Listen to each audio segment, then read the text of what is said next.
It's an area of town everyone is familiar with, once Denver's international airport and now one of its most popular neighborhoods. I moved to Stapleton because you do know your neighbors. It's just a good area. And its name is everywhere. But what's in the name Stapleton? That depends on who you ask. I like the name Stapleton. I don't like the history. We need to have a discussion about this. We're going 360 with the debate starting with what's happening this week.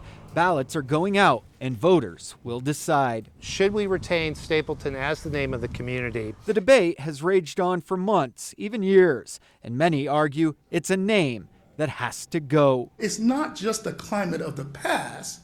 We today are living the legacy of white supremacy and white privilege. But Pele Gambrell grew up in Denver. I grew up like Montbello and Cherry Creek. And she's now raising a family of her own in Stapleton. She says the name is just a name. I don't see why we need to change it. Because no one knew that. Like, I'm pretty sure a lot of people didn't even know it was named after him. Sarah Pincus, who founded the Stapleton Moms Group online, agrees. Pincus says keeping the name is not an endorsement of the KKK or Mayor Benjamin Stapleton's past actions. I don't think anyone in the neighborhood endorses or believes in any of the stuff that he stood for. But I do think Stapleton is so well established now that to change the name is kind of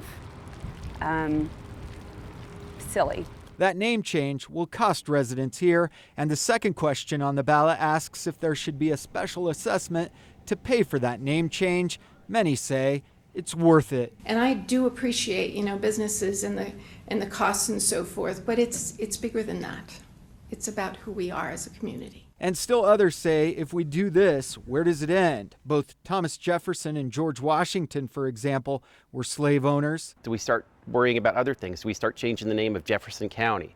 Do we worry about changing Washington State, Washington, D.C.? It's now up to Stapleton residents to decide. The community association rules allow for just one vote per household. We're really hoping to get as many of our residents to return ballots as possible so we get a high turnout. Ballots must be returned by July 31st. In Stapleton, Russell Haythorne, Denver 7.